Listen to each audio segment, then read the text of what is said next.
आपने मुझे बुलाया महाराज? हाँ कीटका, तुम्हें एक कार्य सौंपना है मुझे।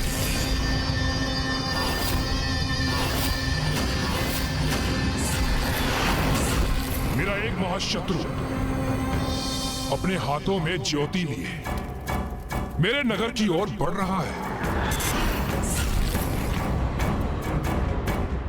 और तुम्हें उसे यहां प्रवेश करने से रोकना है। उस ज्योति को बुझाना है।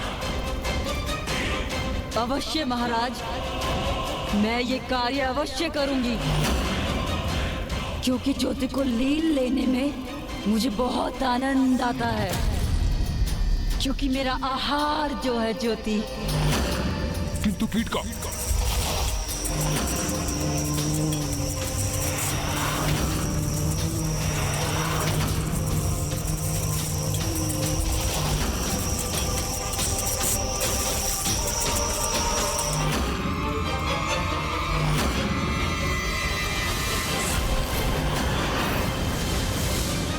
अब ना वो महादेव पुत्र यहाँ तक पहुँच सकेगा और ना ही उसके दीपक में वो ज्योति शेष रहेगी। ज्वाला की सुष्मता से तो आनंद आ गया। कीटका, स्मरण रहे, तुम्हें उस ज्योति को अपना आहार बनाकर उसके अस्तित्व को मिटाना है। उसकी उष्णता से आकर्षित मत होना। बहुत चतुर है वो बालक, उसके चाल में मत उलझना। बस किसी भी प्रकार अपना कार्य संपन्न करना होगा तुम्हें।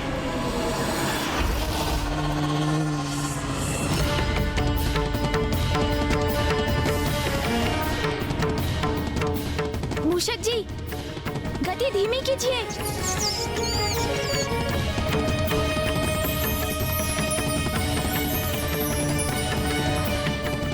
मूषक जी, हमें अपनी दिशा परिवर्तित करनी होगी। चलिए। जी प्रभु।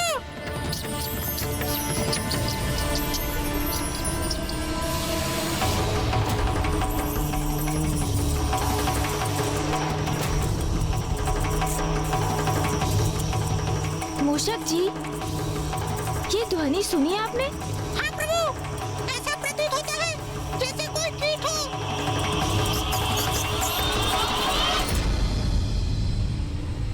हम ऐसी घाटी में हैं मूषक जी, जहाँ वृक्ष, पौधे, पुष्प हैं। इसलिए यहाँ कीट भी अवश्य होंगे। तो कदाचित चिंता का कोई कारण नहीं है।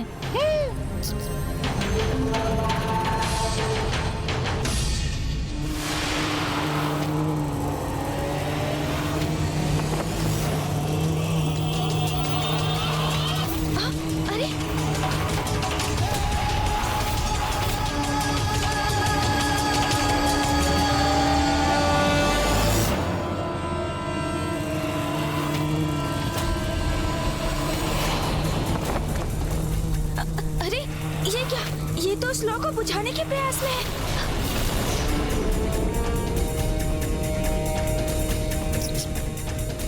प्रभु, ये क्या?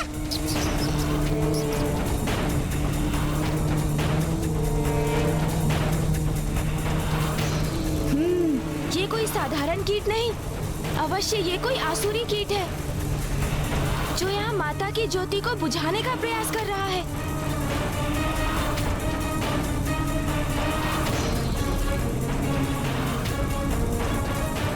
माता ने कहा था ये लौ बुझनी नहीं चाहिए।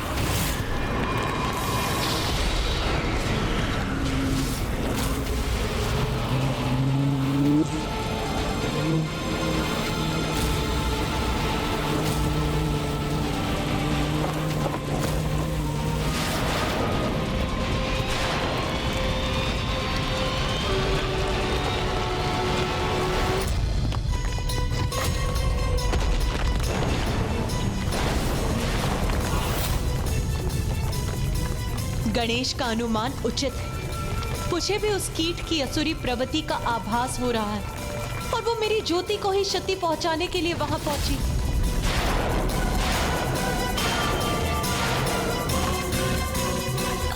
मूषक जी संभालिए। अरे इस बार तो मैं इस ज्योति को बुझा कर ही रहूंगी।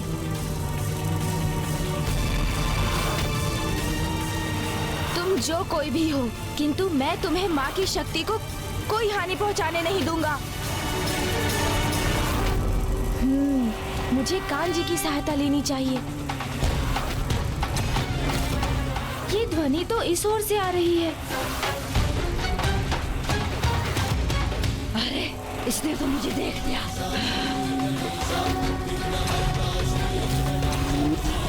सुन जी,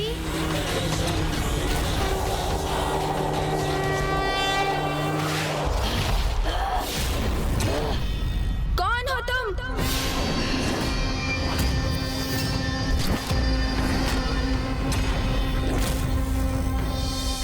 टिटका मेरा नाम है और मैं तुम्हें यहाँ से जाने नहीं दूंगी। इस ज्योति को ले जाऊंगी मैं।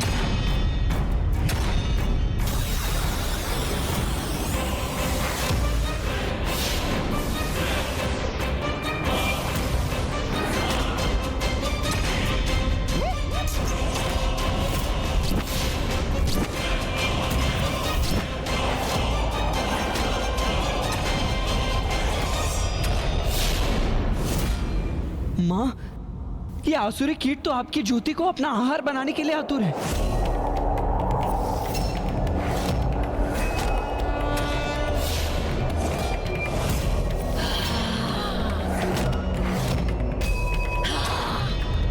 प्रभु, ये तो हमारी ओर ही बढ़ी आ रही है। अब हम क्या करें प्रभु? आप यहीं रुकिए मूषक जी। अब मैं अपनी युक्ति दिखाता हूँ।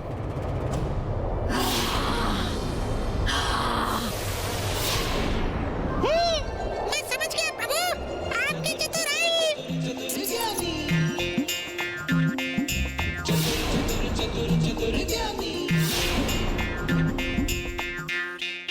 कहाँ गया? कहाँ जाकर छिप गया तू भीरू बालक?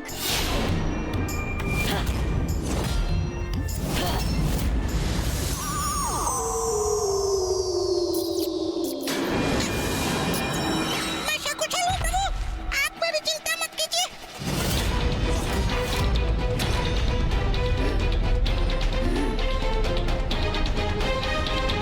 कहाँ छिप गए तुम भीरू बालक? अच्छा, तो वहाँ छिप रहे हो। अब देखती हूँ तुम मुझ टिटका से कैसे बचते हो। तुम कितना भी लघु आकार क्यों न धारण कर लो बालक, मैं तुम्हें ढूंढ ही लूंगी, क्योंकि मैं ज्योति को अपना आहार बनाती हूँ और मेरा आहार मुझसे कदापि छिपा नहीं रह सकता। हाँ।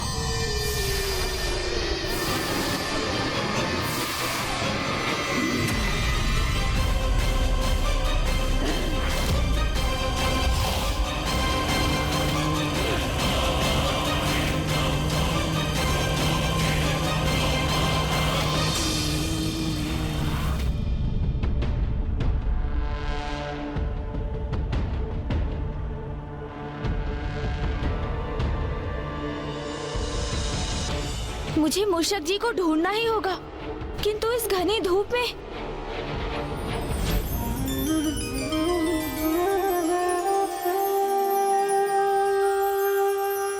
धन्यवाद माता।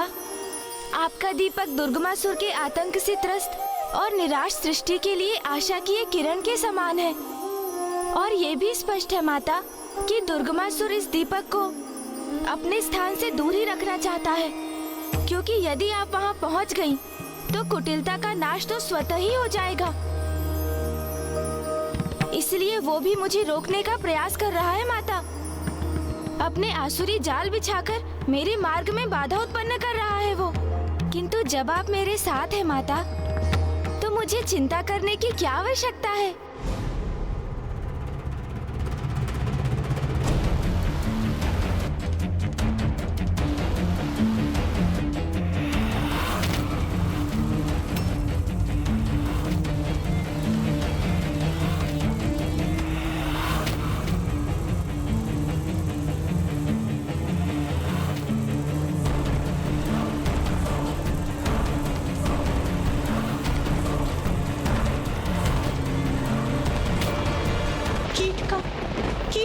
डंक से गणेश को आहत कर रही है, जिससे गणेश के हाथ से वो दीपक गिर जाए और वो उस दीपक पर धावा बोल दे। मुझे समझ में नहीं आ रहा, यह असुरी कीट तो इतनी लघुकाय है, गणेश जी बड़ी सहजता से इसे मसल सकते हैं, तो फिर वो ऐसा क्यों नहीं कर रहे? सूर्यदेव, गणेश मेरी ज्योति को सुरक्षित रखने हेतु रक्षात्मक होने पर विवश, क्योंकि यदि वो अचानक गतिशील हुआ तो दीपक की लौ डगमगा जाएगी, जिससे मैं स्वयं अस्थिर हो जाऊंगी, जिसका कुप्रभाव सृष्टि को सहना होगा। यदि गणेश चाहे तो बल का प्रयोग अवश्य कर सकता है, किंतु इस चुनौती को उसे बल से नहीं अपितु युक्ति से हल करना होगा, जिससे वो मां की दी हुई ज्योत की रक्षा भी कर सके।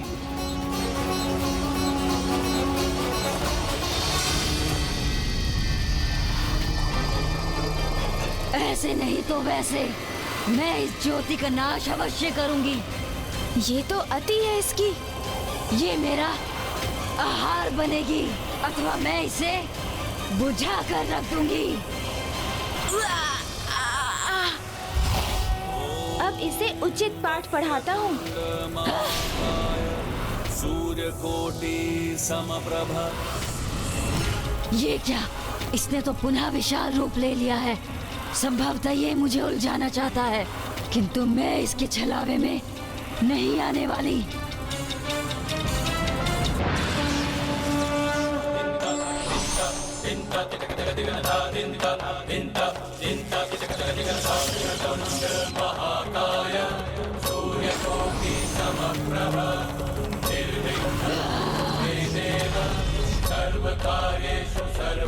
कब तक छिपा के रखोगे बालक तुम इसे? मैं तुम्हारे हाथों को चीर कर इसे प्राप्त कर लूंगी।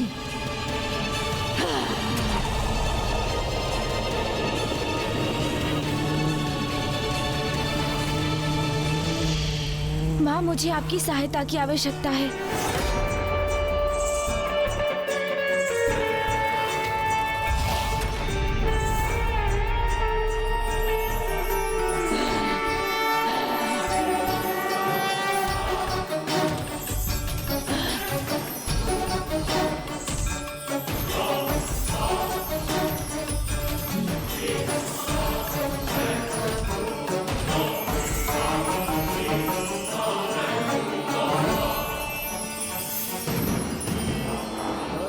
इतनी उष्मता, अति सुंदर, कितनी आनंद देने वाली है ये दीपक की लौ।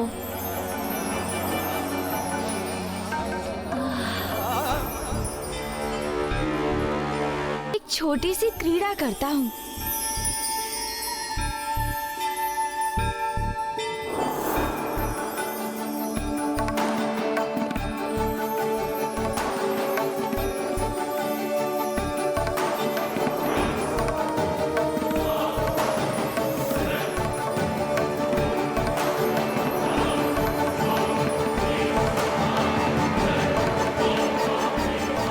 पूज्य गणेश जी, ये क्रीड़ा का समय नहीं है, यही उचित अवसर है। मसल कर रख दीजिए इस कीटासुर को। देवराज इंद्र, गणेश कोई क्रीड़ा नहीं कर रहा है। कुमार कार्तिकेय यदि क्रीड़ा नहीं कर रहे हैं तो फिर क्या कर रहे हैं प्रथम पूज्य गणेश जी?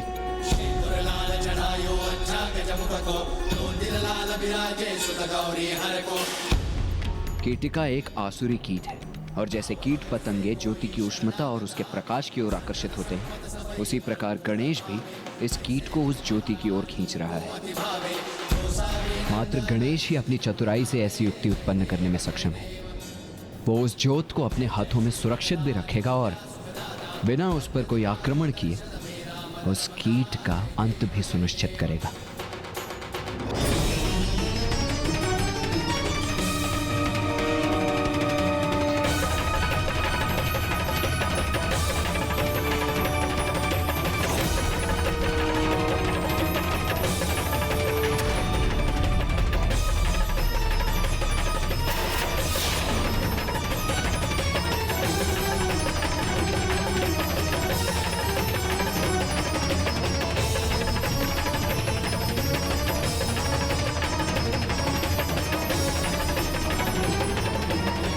लौ की उष्णता सुखदायी है ना? बहुत सुखदाई है ये दीपक की लो।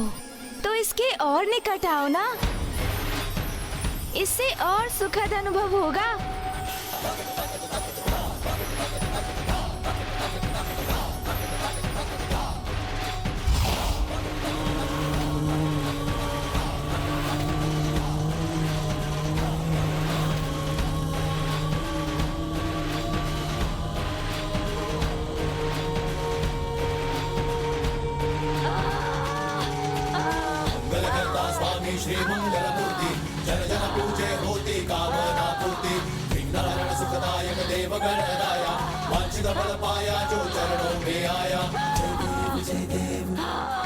माँ, वो आसुरी तो एक पतंगे की भांति स्वयं इस ज्वाला में प्रवेश कर गई। किंतु मैं किसी भी जीव को इतनी पीड़ा में नहीं देख सकता माँ।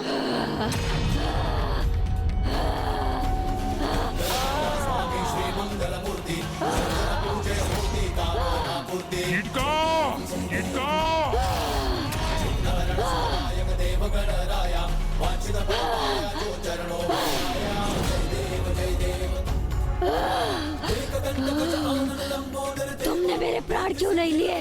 मुझे जीवित क्यों छोड़ दिया? क्योंकि मैं यहाँ किसी से युद्ध करने नहीं आया हूँ।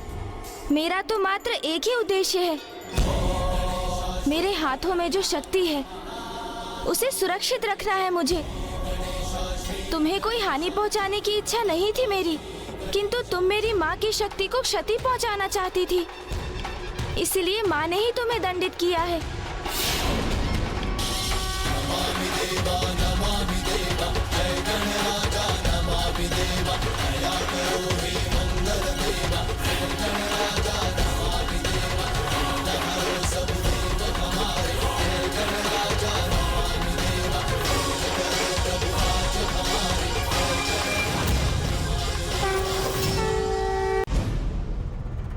नहीं नहीं नहीं, उचित नहीं हुआ।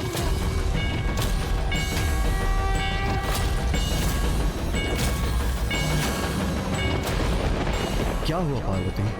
स्वामी, स्वामी दुर्गमासुर मेरे अंधकारी तामसिक स्वरूप को निषेध पूजा से विवश कर हमारी योजना ज्ञात कर ली।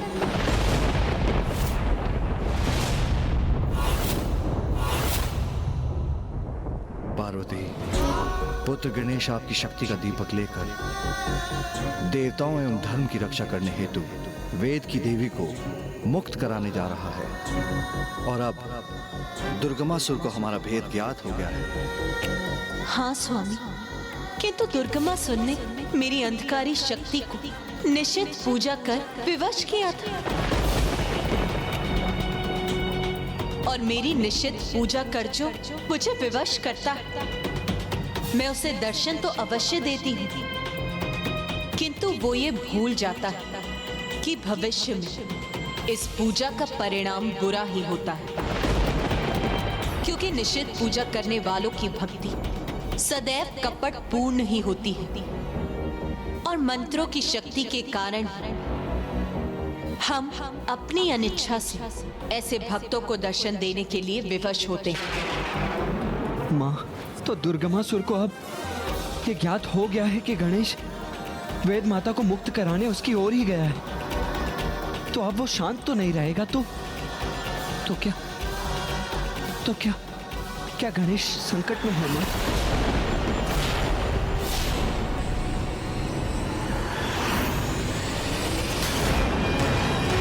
देवी आदि शक्ति अपने पुत्र गणेश को भेज रही है एक लौ के साथ, जिसमें उसकी संपूर्ण शक्ति है।